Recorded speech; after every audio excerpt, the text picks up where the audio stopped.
नाम ललबा भी फूट जाए नहीं फूटे। मकई के अलावा भी फूटे। लबा काहे छीटो? धान के अलावा काहे छीटते? धान का कहना है कि हम फूट जाते हैं, हम जल के फूट जाते हैं, अग्नि पर डालते हैं तब ना धान का लबा फूटता है। हम फूट जाते हैं फिर भी अपने साथ रहते हैं। ध्यान देंगे, धान का लावा जब फूटने के बाद भी धाना उसमें लगा हुआ रहता है। सही बात की गलत बात? उसी तरह हम दोनों दंपत्ति का जीवन उसी तरह बीते। हम कितनों गिरे रहे पड़े रहे लेकिन दोनों साथ रहे। शादी का मेन उद्देश्य, शादी तो हो ही जाती है, पंडित जी शादी करवा देते हैं, लेकिन सब चीज सब पंडित नहीं बता पाते। अब रह गई बात, धान का लावा छिटा गया। धान का लावा क्यों छिटा जाता है? कुमारी कन्या के माथे पर नाग देवता का वास रहता है। ध्यान देंगे दीदी लोग, भैया लोग, कुमारी कन्या जो होती है उनके माथे पर नाग देवता का वास रहता है। और धान का लावा छीटने के बाद नाग देवता को से आवेदन किया जाता है। पंडित जी निवेदन करते हैं कि हे नाग देवता, अब इस स्थान को आप छोड़ें, इसलिए कि यहाँ दूसरे व्यक्ति मौजूद होने वाले हैं, है ना। धान का लावा छिटाया, नाग देवता उतरे, धान के लावा के पास गए और धान का लावा छिटाने के बाद तुरंत उसमें सिंदूर डाल। और ये सही बात की गलत बात? अब सिंदूर डाला गया। सिंदूर सन सोहगिला लगा के डाला जाता है। क्यों? सन मिला करके डालते हैं ना। क्यों? इसलिए कि सन का रंग सफेद रहता है ना। और हम दोनों का जीवन सन के तरह ही, मेरा पूरा केस पूरा बाल सन के तरह ही सफेद हो जाए, लेकिन तब तक हम दोनों मिल करके रहे। आजकल तो तुरंत शादी होला 2 महीने के बाद तलाक लेना, हम तो कर नहीं रहो, ऐसा होगा। बात है हाल फिलहाल की 11 तारीख के लगन में धरारा कौआ को शादी हुई और उसके बाद 30 लाख रुपए की लड़की, धरारा का वो लड़का कौआ को की लड़की, अरे महादेव कहे का उसके साथ नहीं रहेंगे।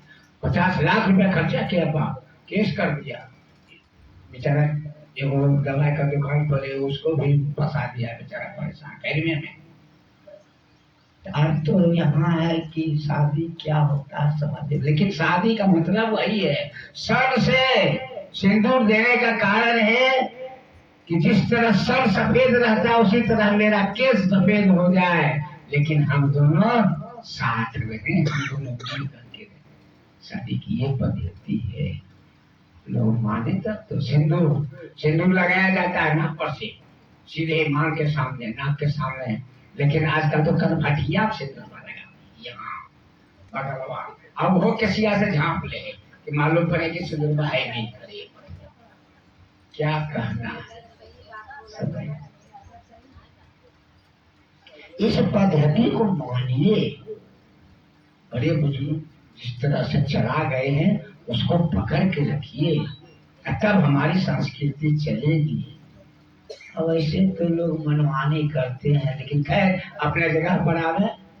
हमारे भैया और दीदी इस संसार में आए, हम लोग विलीन होते जा रहे हैं, अपनी पद्धति को छोड़ते जा रहे हैं।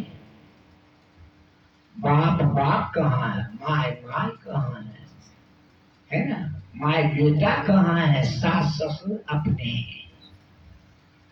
और माँ की सास जो है वो सास कहाँ हो, तो बटनी से बढ़ के हो गई। समझ रहे हैं बात को? आजकल की बहुएं सास हो जाती है और सास उनकी बहू बन के रहती है, रहना पड़ता है। क्यों नहीं, तरवा तल चाप के रखेंगे, क्यों नहीं रही? इसलिए कि हमारे मर्दवा तो कमाए ऑफिस में,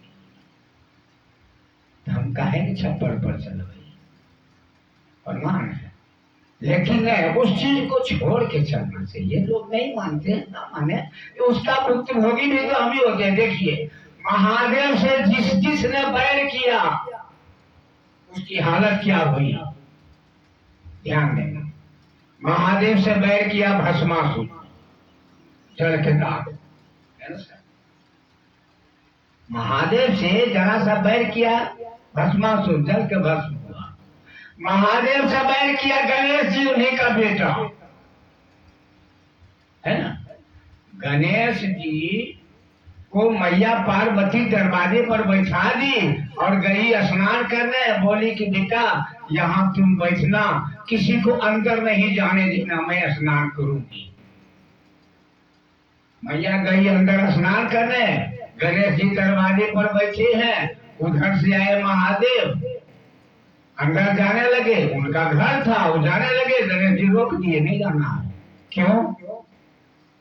मेरी माँ का आदेश है। महादेव को नहीं पता था कि ये मेरा बेटा, इसलिए कि अपना शरीर का मैल से उसको खड़ा करके बनाई थी। पहले लोग शरीर में बेसन लगा के मैल छुड़ाते थे, लगाते थे, वही मैल से गणेश जी को खड़ा करके और जीवन दे करके उनको बैठाई थी मैया पार्वती, और बैठा दी। गणेश जी को पता नहीं था, गणेश जी गई, बाबा महादेव को पता नहीं था, गणेश जी बैठे हैं, आए महादेव अंदर जाने लगे, उनको रोक दिया गया। गणेश जी बोले नहीं जाने देंगे। अब गणेश जी और महादेव में झगड़ा होना शुरू हुआ, बाप बेटा में झगड़ा, खूब झगड़ा हुआ, मल्लयुद्ध भी हुआ।